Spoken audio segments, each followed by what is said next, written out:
জীবনে চলার পথে সঙ্গী খুঁজতে গিয়ে আমরা কত না হিসাব কষি, চেহারা, অবস্থান, অর্জন, আরো কত না বাহিক মাপকাঠি। কিন্তু সত্যি বলতে এসবের ঊর্ধ্বে যে বিষয়টি সবচেয়ে মূল্যবান, তা হলো জীবনসঙ্গী তাকেই করা উচিত যার জীবনে তুমি কোনো বিকল্প নও। তুমি তার একমাত্র নিশ্চয়তা, যে তোমাকে পেয়ে আর কিছু চায় না, যে তোমার উপস্থিতিকেই নিজের পূর্ণতা ভাবে, ভিড়ের ভেতরেও যার চোখ শুধু তোমাকেই খোঁজে। আর তোমায় কাছে পেলে তার নিঃশ্বাসে নামে এক অদ্ভুত শান্তি। জীবনসঙ্গী তাকেই করো যার চোখে তুমি কোনো তুলনা নও, যার হৃদয়ে তুমি একমাত্র নাম, যার সুখ তোমার হাসিতে বাঁধা, যে তোমায় পেয়ে নিভৃতে বলে, এই পাওয়া আমার সকল প্রার্থনার শেষ।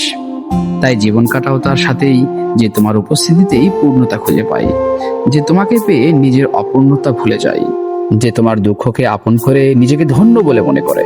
কারণ ভালোবাসা শুধু পাওয়া নয়, কারো হৃদয়ে নিজের জন্য একটি অবিচল আশ্রয় খুঁজে পাওয়া।